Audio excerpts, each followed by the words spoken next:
teníamos el cerebro así, bien iluminado, después de haber estirado la pierna y recargado el café. Entonces, veníamos hablando de los aportes de la neurociencia a lo que es el diseño universal para el aprendizaje. Decíamos entonces que las investigaciones que realizaron mostraron, ¿cierto?, que toda esa actividad de las redes neuronales según lo que pues, cada sujeto, cada persona esté realizando. Entonces, a partir de esto, se determinan entonces como tres momentos, tres procesos muy importantes, ¿cierto? Unas redes neuronales que tienen que ver con la acción y la expresión, unas que, o sea, con la forma como yo comprendo, relaciono lo que comprendo, ¿sí? Unas que tienen que ver con la motivación y la implicación, y vemos que acá pues está como un cerebro y en qué parte de esa región cerebral sucede todo esto, ¿cierto? Lo que tiene que ver con la motivación y con la implicación, con el interés y el compromiso en lo que estoy realizando y lo que tiene que ver con la representación de la información. Entonces, este hallazgo es absolutamente clave para lo que implica entonces implementar el diseño universal para el aprendizaje en el entorno de la escuela, de la enseñanza, del aprendizaje. Entonces, esas redes que acabamos de ver, esas redes afectivas, tienen que ver entonces por qué se aprende, tienen que ver con la motivación y con el interés. Hasta hace unos años, esa teoría se revisa, del diseño universal se revisa con cierta periodicidad. Hasta hace unos años, esta red afectiva estaba acá en este lugar, o sea, la ubicación no es porque sí, sino que tiene una razón de ser que estén en este orden. Hasta hace unos años, esta red afectiva estaba al final, pero los estudios también demostraron que lo primero que yo necesito es una motivación para poder activar otras redes.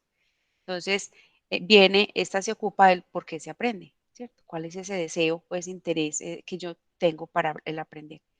La red de conocimiento entonces se refiere al qué se aprende y la red estratégica, cómo se aprende, cuáles son las estrategias entonces a través de las cuales se aprende.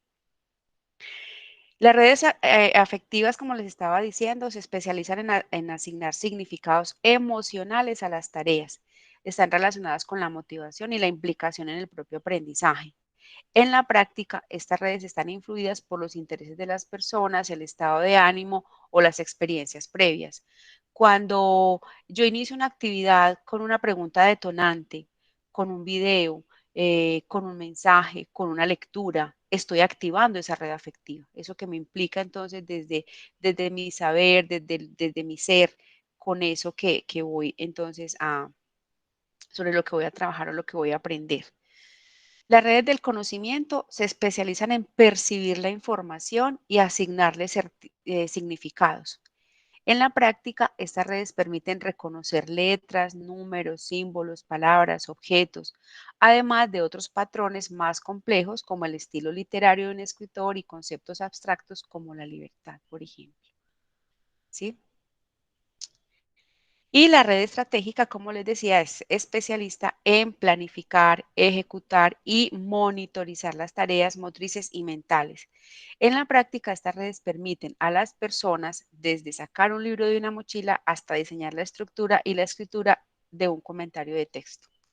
Entonces, son tres redes, cada una tiene unas funciones muy específicas, pero van engranadas una de la otra, pensando entonces en que cuando yo activo las tres, se da un aprendizaje y se facilita entonces el aprendizaje de algo nuevo. ¿En qué decanta todo esto? En unos principios. Del diseño universal para el aprendizaje se conoce pues, muy comúnmente que son tres principios, pero cada uno de esos principios obedece a cada una de esas redes estratégicas. ¿Sí? La red afectiva, que tiene que ver con el por qué se aprende, con la motivación, con el compromiso, da lugar al principio uno, que es proporcionar múltiples formas de implicación, la implicación con la tarea. La red de conocimiento que tiene que ver con el que se aprende da lugar al principio 2, que tiene que ver con múltiples formas de representación. Ya enseguida miramos un poquito algunos ejemplos. Y la red estratégica, que es sobre el cómo se aprende, da lugar al principio número 3, que es proporcionar múltiples formas de acción y expresión. Y esa palabra múltiples es clave, múltiples formas, porque no hay una única, no tenemos estudiantes con únicas características, sino que tenemos múltiples características en los estilos de aprendizaje, en los tiempos de aprendizaje, las formas, en fin. Entonces, por eso esa palabra múltiples es clave cuando hablamos del diseño universal. Las redes afectivas entonces, ¿cierto? Como hemos visto, tiene que ver con la motivación, con el interés que cada uno pone en eso que va a aprender. Se habla entonces como de 3 dimensiones, lo que tiene que ver con acceso, la construcción y la internalización, esa comprensión, esa apropiación que yo realizo. Entonces, nos habla de proporcionar opciones para captar el interés, ¿cierto? Dice algunos ejemplos, optimizar las elecciones individuales y la autonomía. Cuando yo doy participación a mis estudiantes, les digo, bueno, ¿sobre qué queremos aprender? ¿Cómo creen que podemos hacer este trabajo? ¿Cómo creen que lo podemos evaluar? ¿Cierto? Cuando yo doy esa participación y esa posibilidad, entonces yo puedo hacer, conectarlos un poco con lo que queremos hacer. Proporcionar opciones para mantener el esfuerzo y la persistencia, o sea, que ante un feedback que se realice, donde yo le diga, mira, pues esto puedes mejorar, lo puedes hacer de esta manera, pues la persona no desista de lo que está realizando. Resaltar la relevancia de metas y objetivos, hay que tener muy claro para qué estoy haciendo lo que estoy haciendo. Variar las demandas y los recursos para optimizar los desafíos, promover la colaboración y la comunicación, aumentar la retroalimentación orientada a la maestría, o sea, la experticia. Proporcionar opciones para la autorregulación, es decir, promover expectativas y creencias que optimicen la motivación, facilitar habilidades y estrategias para enfrentar desafíos, desarrollar autoevaluación y reflexión. Entonces, son actividades que se proponen, hagan parte de esa práctica pedagógica y como les decía ahorita, utilizar películas, periódicos, el teatro, el parque, la experiencia de un par colaborativo, o sea, múltiples formas, no una, sino que en la actividad que yo planeo implique diversos canales a través de los cuales yo puedo, me puedo motivar. Muchas veces cierro los ojos y me cuentan una historia o me ponen un audio y eso activa totalmente mi interés, mi motivación, sí, mi atención. Muy bien. Con la segunda red, que es el que del aprendizaje, entonces se espera o se sugiere que se proporcionen opciones para la percepción, ofrecer formas de personal la visualización de la información, alternativas de información auditiva, visual, táctil, olfativa, gustativa, o sea, es activar todos los sentidos en la medida de lo posible para que todas esas formas, los estudiantes que son desde unos estilos más visuales o más auditivos o más kinestéticos, pues puedan también implicarse en la tarea. Trabajar desde el lenguaje y símbolos, no solamente un lenguaje verbal, sino también el visual, no solamente texto, también símbolos, figuras, aclarar la sintaxis y la escritura. O sea, es importante que permanentemente se esté validando con los estudiantes todo eso y se esté rectificando que hayan comprendido las indicaciones que se estén dando para realizar alguna actividad. Apoyar la decodificación de textos, notaciones, matemáticas y símbolos, promover la comprensión entre diferentes lenguas, ilustrar a través de múltiples medios, proporcionar opciones para la comprensión, activar o proporcionar conocimientos previos, destacar patrones, características fundamentales, ideas principales, relaciones entre otras, guiar el procesamiento, visualización y manipulación de la información, maximizar la transferencia y la generación de la información. O sea, esta red tiene todo que ver con en la forma como el maestro, como yo entrego la información, como yo dispongo la información. Entonces, lo primero que hizo fue cautivar y motivar a la persona, luego yo le entrego una información y lo debo hacer de múltiples formas, no solamente un canal, porque entonces quienes van a conectarse más fácilmente, pues si yo lo estoy haciendo de manera verbal, van a ser las personas que son muy auditivas. En este caso, por ejemplo, estamos utilizando dos canales. Está el verbal, con lo que yo les estoy explicando, pero también está el visual, con lo que ustedes están observando.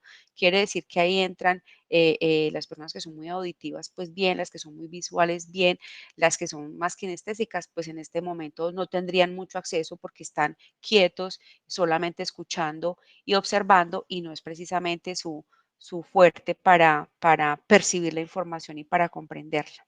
¿Sí? Ahí como pues un modo de ejemplo en el ejercicio que estamos realizando. Y la tercera red, que es el cómo del aprendizaje, tiene que ver entonces con la estrategia y lo que va a llevar a la meta, con ese hacer.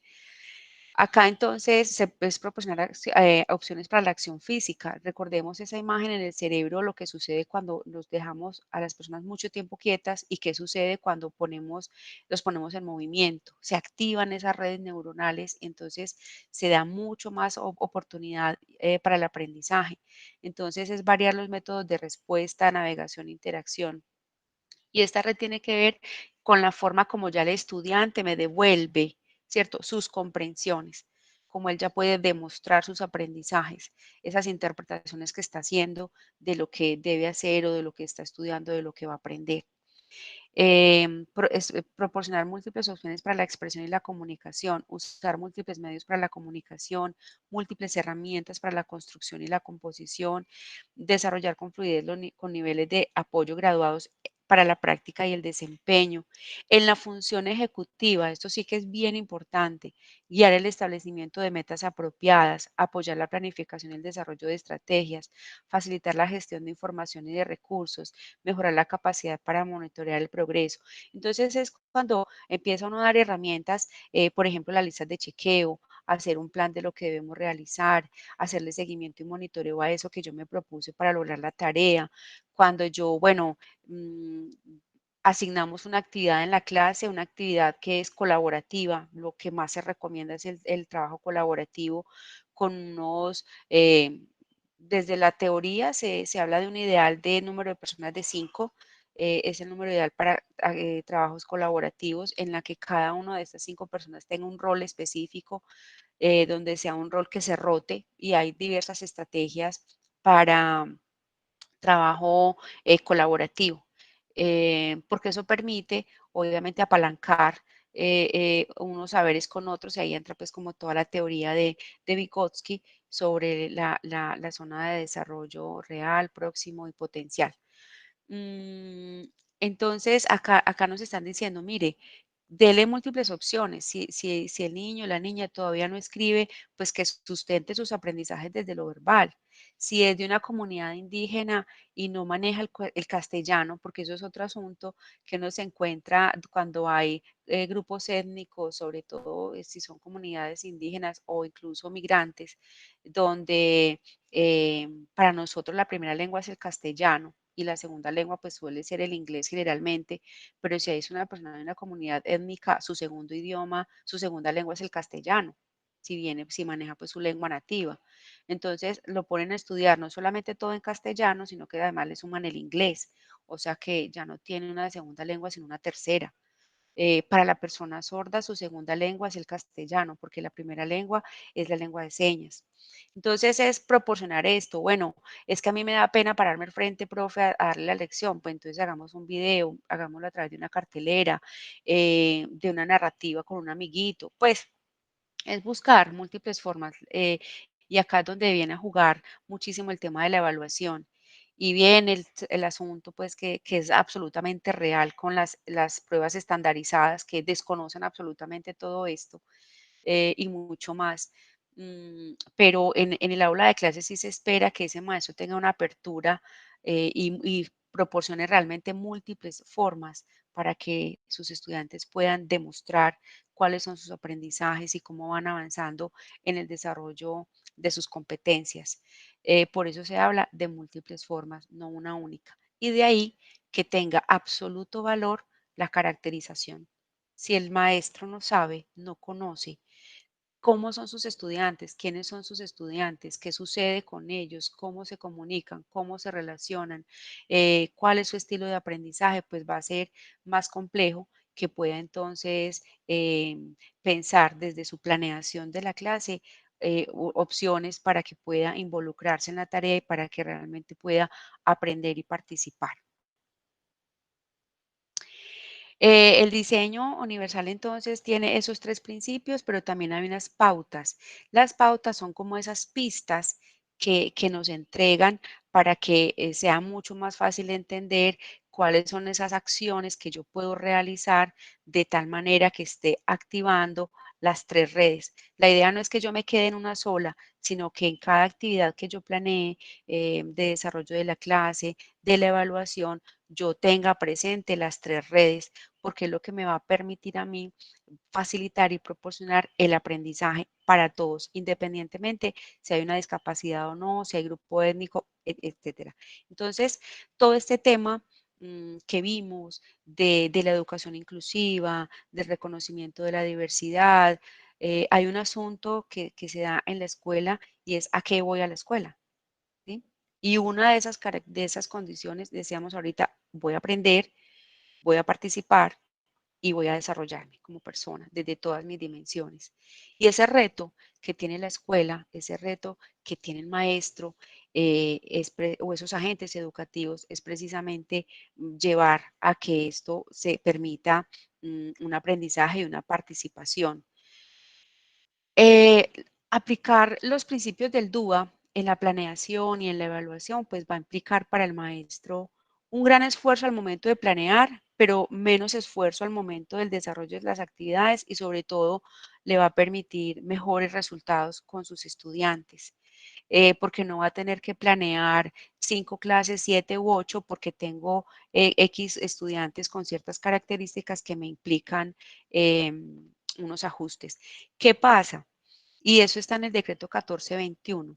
Después de que ya el maestro realmente hizo una planeación, su evaluación, sus clases son ricas en materiales, utiliza distintos escenarios para el aprendizaje, no solamente en el aula se aprende y creo que esta pandemia nos demuestra que definitivamente hay otros escenarios y cuando uno escucha, y acá hago un paréntesis, experiencias de personas con niños muy pequeños que ya manejan editores de texto, que ya saben pasar de Word a PowerPoint porque tienen que entregarle la tarea a la profesora, que superaron el Paint para pasar a presentaciones en PowerPoint o en Prezi, niños de segundo o tercer grado de primaria, porque así les está exigiendo su nivel esta situación de poderle entregar a la profesora el trabajo, de saber que ella les mandó por el archivo en Word y lo tienen que editar y luego devolverlo marcado. Eso yo creo que no lo hubieran aprendido en la escuela, o eso es lo que aprenden por allá en noveno, décimo y 11. El usar el correo electrónico, el usar Zoom, Meet, o sea, todo esto ha despertado una cantidad de habilidades y competencias que nos van a transformar. O sea, yo creo que después de esta pandemia no vamos a quedar igual y la escuela ha tenido que asumir grandes retos con tantas limitaciones como las que hay.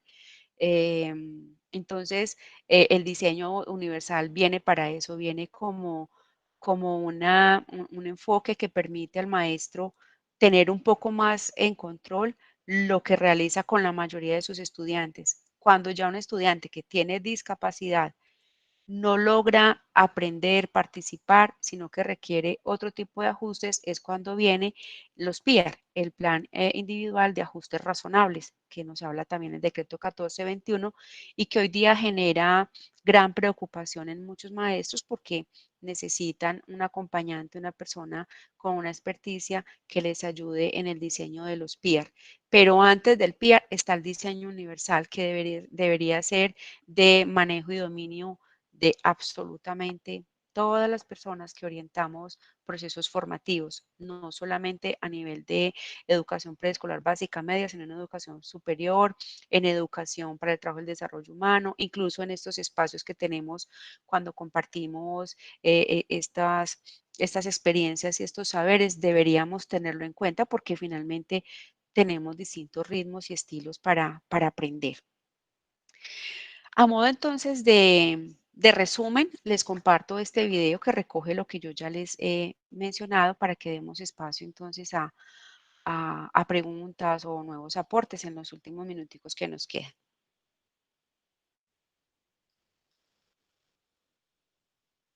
¿Sí están escuchando?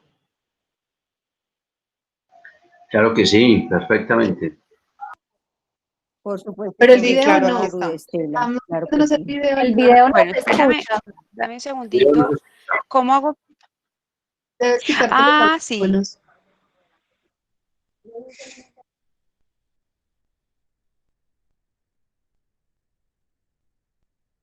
Y quitarle el mute a tu micrófono.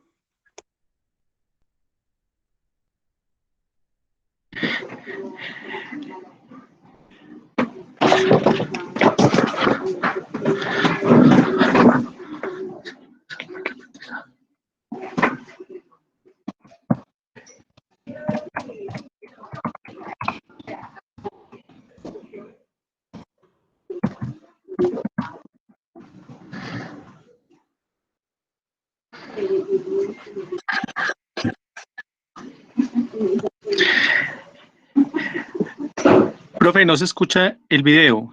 Si quiere se lo comparto desde la pantalla. Ruth.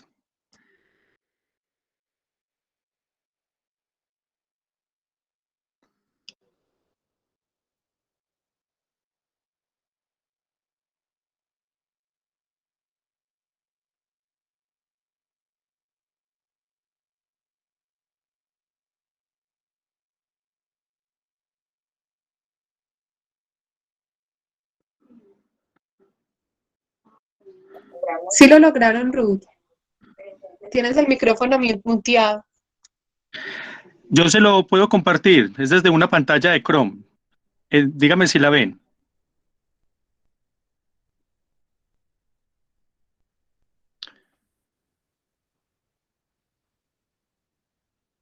Con todos y para todos. Ahora sí. Ahora sí, muy bien, gracias. De la misma forma en que ahora se promueve la creación de construcciones accesibles para que todas las personas puedan utilizarlas y acceder a ellas, también ahora es posible tener aulas donde todas las personas puedan aprender. El Diseño Universal del Aprendizaje, DUA, brinda herramientas a los maestros para que identifiquen y desarrollen más y mejores oportunidades para aprender con sus estudiantes desde el reconocimiento de su diversidad.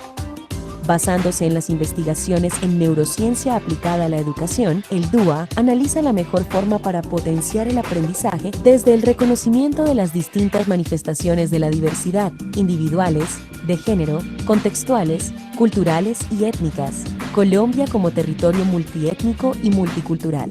Es una oportunidad para enriquecer la práctica pedagógica y así desarrollar experiencias motivadoras, creativas, enriquecedoras y significativas para todos.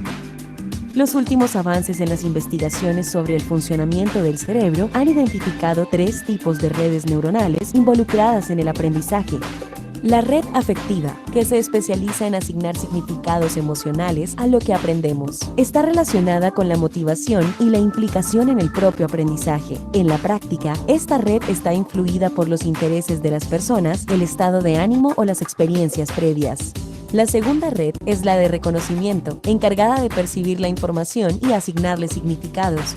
En la práctica, esta red permite reconocer y aprender a través de diferentes canales sensoriales: visual, auditivo, olfativo, gustativo y táctil.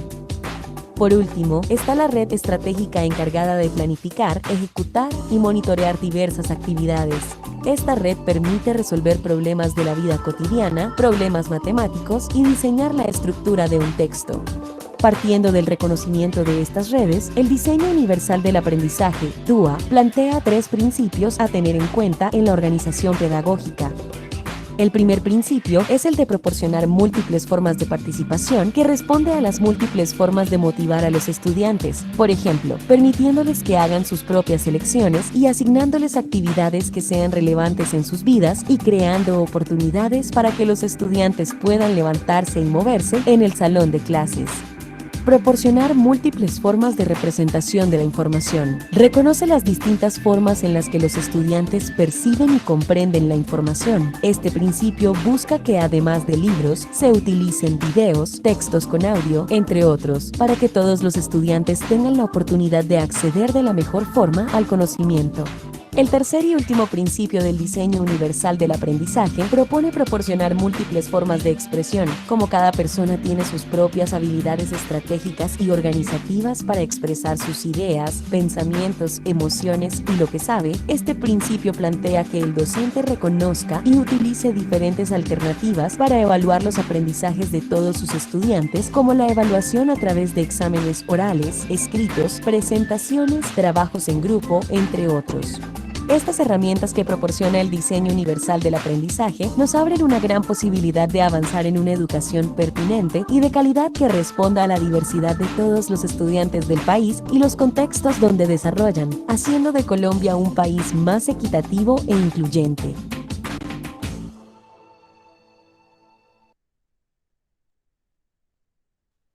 Bien, muchas gracias, Wilmar. Me salvaste el cierre del ejercicio. Bueno, no, con ese video pues que ya recoge lo que trabajamos sobre el diseño universal. Cierro pues como este ejercicio y espero que nos haya permitido pues como desde su inicio hasta el final decantar y haber pues como alcanzado ciertas claridades. Ustedes me cuentan, pues doy también como la palabra para que me cuenten qué aprendizajes se llevan y recomendaciones, pues cómo se sintieron en ese espaciecito. Nos quedan 4 minuticos. Yo digo algo, Ruth. Sí, sí, Leonard. Sí, Ruth, ¿me puede volver a hacer la misma pregunta que al principio me hicieron? La misma. ¿Que si te la puedo hacer? Sí, la misma preguntica para diferenciar la respuesta. Le tiró el agua a Iron. ¿Cómo? Dairon, profe, me hace la misma pregunta, por favor. Claro. ¿Cuál es el concepto en qué entiendes por inclusión? Por inclusión, ajá. Por la derecho universal del aprendizaje fue la pregunta, ¿listo? Este fue como a la mitad. Sí, la pregunta fue ¿qué sabía yo sobre derecho universal del aprendizaje? Y ahí empecé a patinar y a ahogarme en un charquito muy, muy bajito. Sí. Pero después de escucharla, Rui, muchas gracias por compartir todo este trabajo que has hecho con el DUA. Puedo contestar con toda confianza que es una herramienta o un abanico de herramientas para que los maestros puedan ofrecer una educación para todos. Había que hacer una claridad ahí, pero seremos breves. Se originó a partir del desarrollo de la neurociencia, que determinó que en el cerebro existen redes de conocimientos.